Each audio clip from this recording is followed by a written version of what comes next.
Hello friends, welcome to Insights ICANN initiative. In today's video, we are going to discuss about Robert Oppenheimer.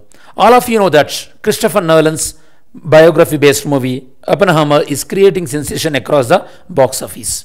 I wish some of you might already watch that movie in this weekend. Okay, now before we go further regarding this video, first we will finish the syllabus mapping. This video helpful in so many subjects. First is straight away science and technology, and second one it helps on the aspect of ethics as well as the moral values of the scientist. You know that morals are more on the subjective idea, whereas the ethics is about the objective things.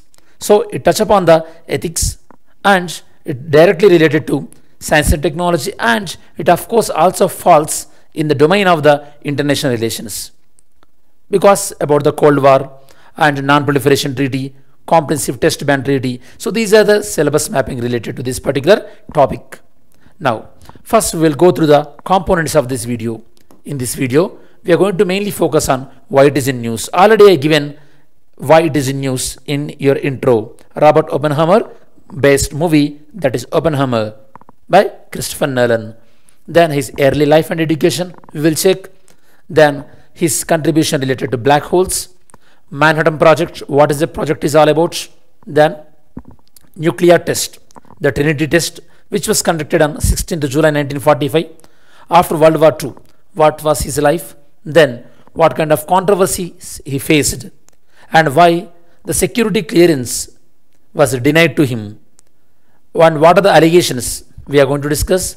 Then Oppenheimer dilemmas, that means whether developing these nuclear weapons, whether they are ethically right or wrong, or whether they are morally right to him or not. Those are the ideas which he subjected. Next we will discuss about the government and international organizations' role in controlling the nuclear weapons, and we will discuss about the India's nuclear test, Procron 1, Procron 2, and finally in the end of the video we are going to discuss about the key features of the India's nuclear doctrine. What are the key features of the India's nuclear doctrine? Now first we'll start with Robert Oppenheimer and Robert Oppenheimer connection to the Eastern philosophy, especially Indian philosophy, and even he used a quote from Bhagavad Gita, which is considered as very sacred text in Hindu religion. That quote is about, now I am become death, the destroyer of the worlds. So this was the quote he used in the context of this testing of nuclear bomb as a part of the Manhattan Project. So this is his connection and his philosophical side. And this Trinity, that is the test of this nuclear weapon, it was happened in the state of the New Mexico. You have to know that, students. New Mexico, it shares borders with the Mexico, and a lot of drug carteling was much prevalent in this area, New Mexico area. Even when Donald Trump was there, he proposed constructing a wall across this border area. So this is the geographical information, and let us see why it is in news. You know that, students, Christopher Nolan's biopic Oppenheimer, it brought this Robert Oppenheimer's scientific contribution as well as his life into spotlight. That is the reason we are discussing in today's video. First, early life and education. He was born on April 22, 1904 in New York City, and he attended his education in New York, and this education also more towards the rationalism and secular humanism.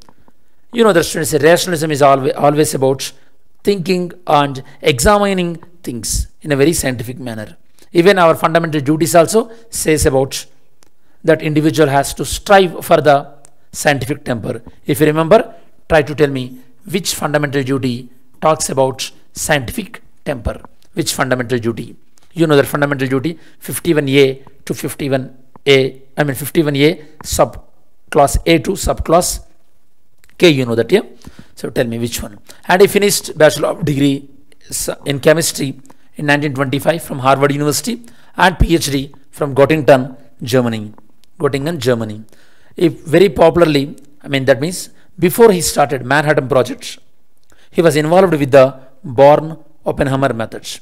Actually, Marx Born, he was also very popular, this nuclear physicist, they both proposed, and it served as very important contribution to the quantum molecular theory. Later, his contributions also related to the prediction of black holes.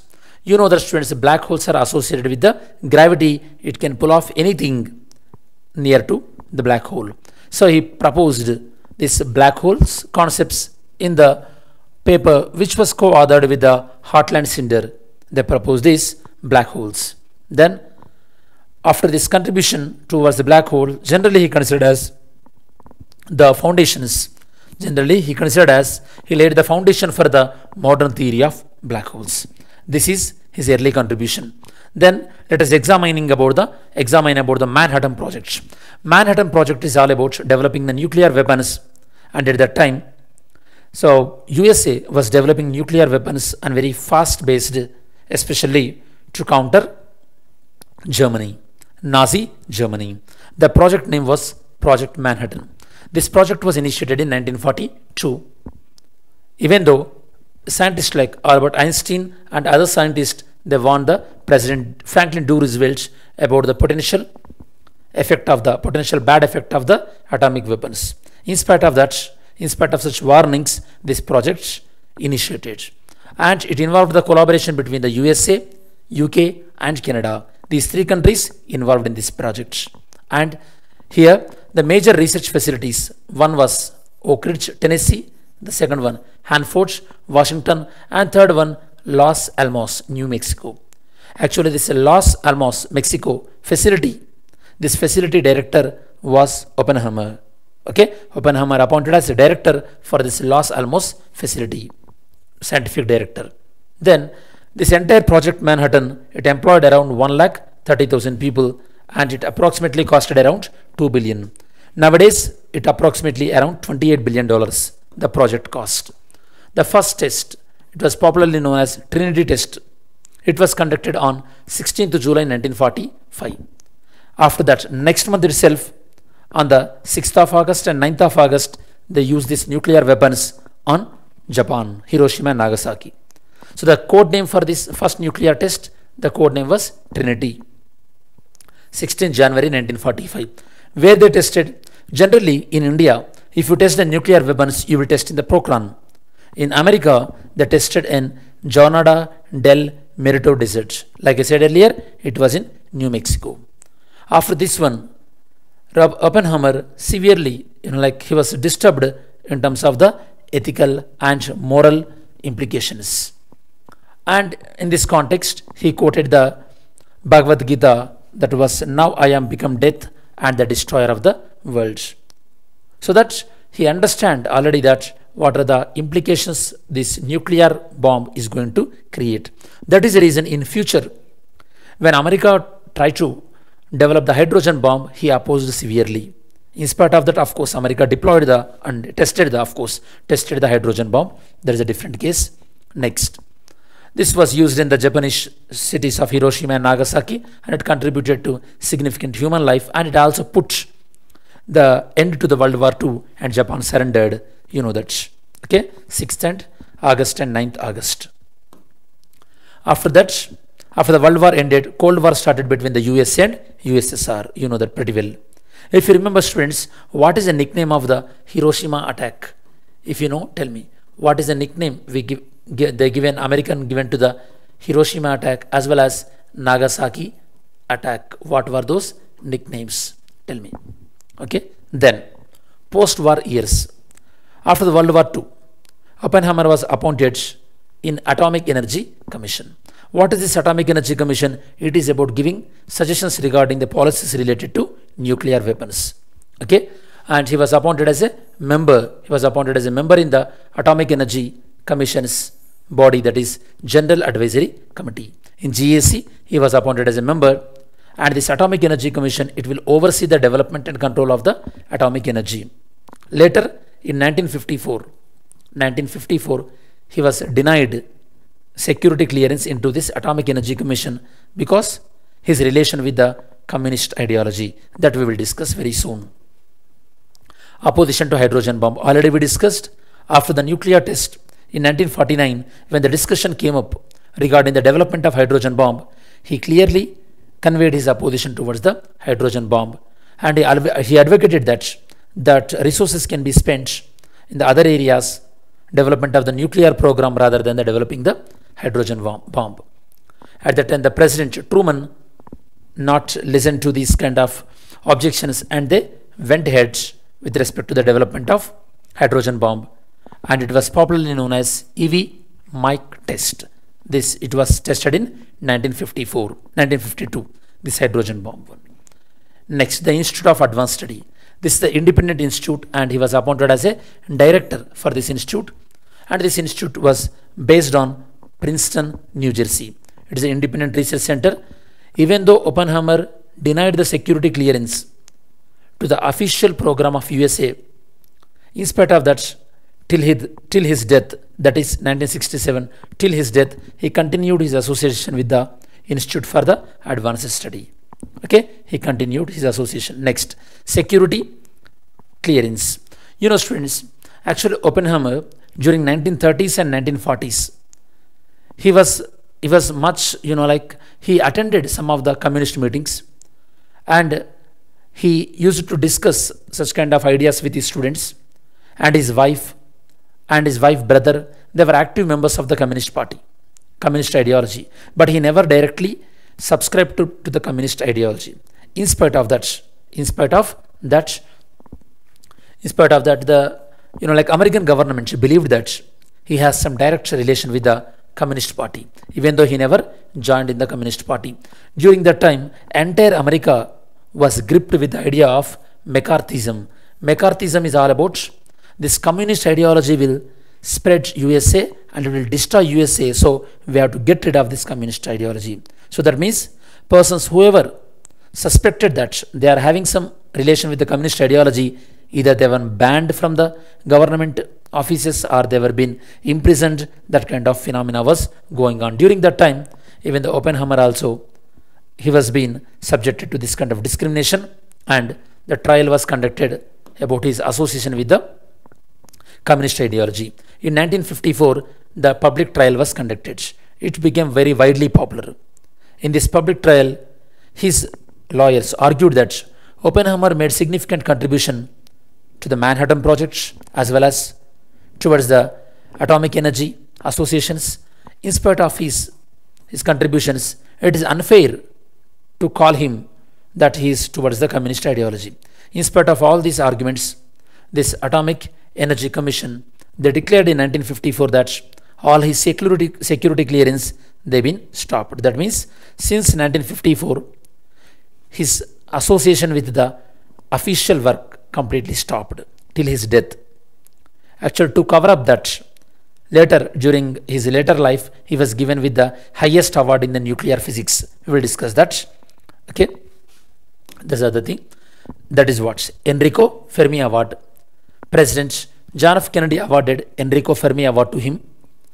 In that process, of course, before he given this award, this John F. Kennedy was died. Next president, Lyndon Johnson, he presented this award, and Enrico Fermi Award considered as the highest award in the nuclear physics. Highest award in the nuclear physics. And this is about the Oppenheimer post World War II and his dilemmas. His dilemmas about the nuclear weapons, and this Eastern philosophy and religion, Hindu religion, these are having deep effect on the Oppenheimer. And we already seen Oppenheimer quotes from the Bhagavad Gita. That itself is saying that what kind of Eastern philosophy has effect on Oppenheimer. Of course, Oppenheimer did not subscribe to any religion, but he took a lot of inspiration and guidance from the Eastern philosophy.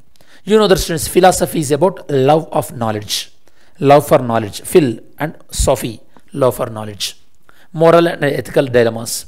He was faced a lot of moral and ethical dilemma about developing the nuclear weapons. Not only him, even his fellow scientists.